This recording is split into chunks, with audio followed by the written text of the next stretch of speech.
Nerd Takes. Nerd Takes. I'm John. Justin. This is Justin. We also have a very special guest, Mr. Brian Bauer. Hello. And another special guest, Mr. Bill Hildebrand. Hello. And we are here today to try the Michter's Barrel Strength Bourbon, the 24C or B. And it's kind of smudged. We can't tell. We'll just say it's a 24C, so it's from 2024. A quick history on this from the Michter's website. Because our home is Louisville, we always enjoy celebrating Kentucky's wonderful bourbon industry with our friends who visit us. In the summer of 2017, we released our US 1 Kentucky Straight Barrel Strength Bourbon for the first time ever. Because we have to allocate our whiskeys due to our limited stocks, we were only able to make this bourbon available in the Commonwealth of Kentucky, which actually is still true today. You can only get this in Kentucky and generally at the distillery. In the future, they hope to make it more available. Michter's Limited Barrel Strength Bourbon is also available with the personalized Fort Nelson Reserve labeling at the Fort Nelson Distillery, which we were standing outside of a year ago in Louisville. I was going to say, so, and you got the 10. I got the 10-year bourbon, and then they actually had, I was actually talking to someone about this, they had someone going through the line because they had one spot available for the Fort Nelson bottle your own, and you guys were pushing me to, just do it, and I didn't do it, and I regret not doing that. And I got the barrel strength rye. You got the barrel strength rye. I think John got the barrel strength rye. I got the second to last bourbon available, which is fantastic. This is non-age stated. The mash bill is also unknown, and the proof is 110.6. MSRP is 110. Secondary is about 150. Which is actually pretty reasonable. Which is actually pretty reasonable. Yeah. But yeah, not a lot known about what makes what this stuff is made of. Let's which is interesting. Figure it out. Yeah, I do have some tasting notes, not from Michter's. Again, what I just read was from the Michter's website, and it's pretty bland. So I found a website that they'd done a tasting for another bottle of this from 2024. So those will maybe be comparable, maybe not. We'll see. So what do you think? You've been smelling this. Brian's already writing some stuff down. Yeah, I'll go first. So, and I'll maybe just name one note because so everyone else can throw some other things on there. But I'm gonna name two. So the first two things I got was like.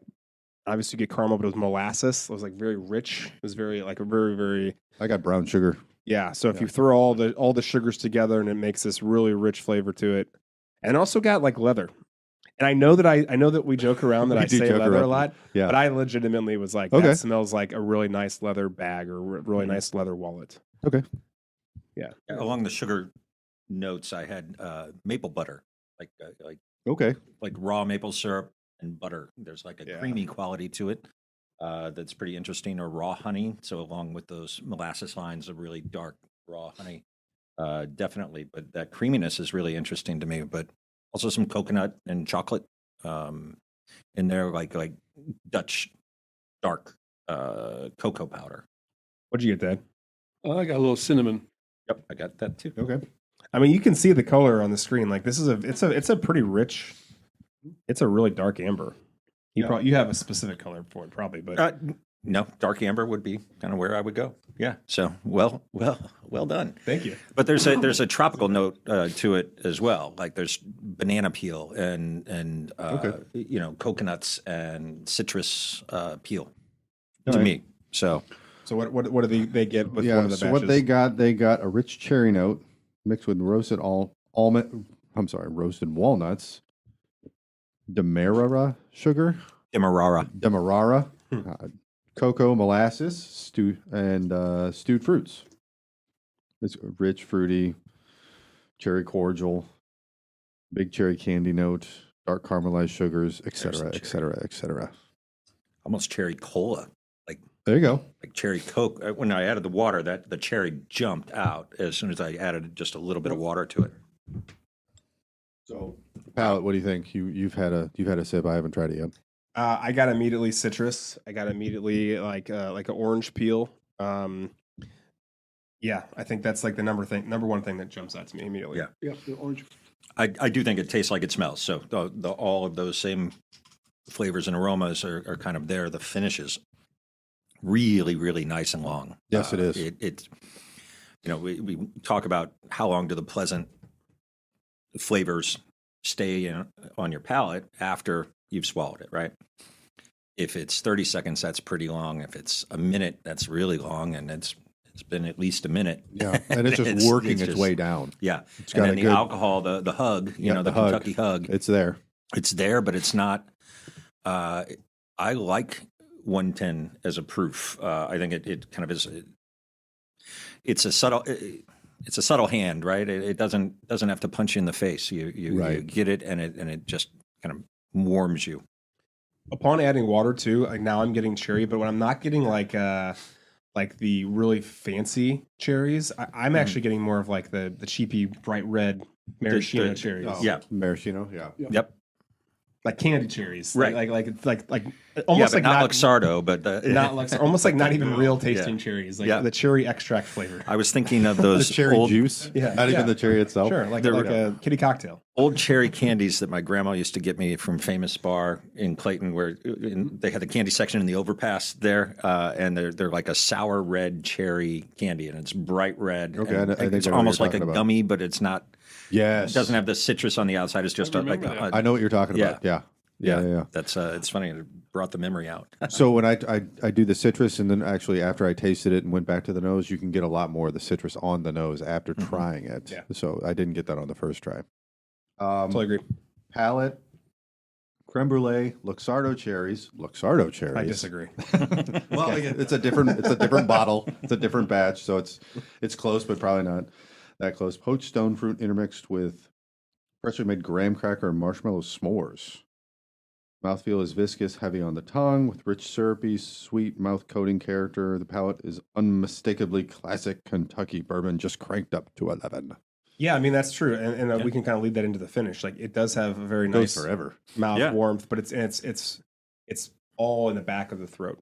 I actually the mouth a lot. Yeah, I actually had toast written down. So when you said graham cracker, it's like, okay, yeah, I could see that.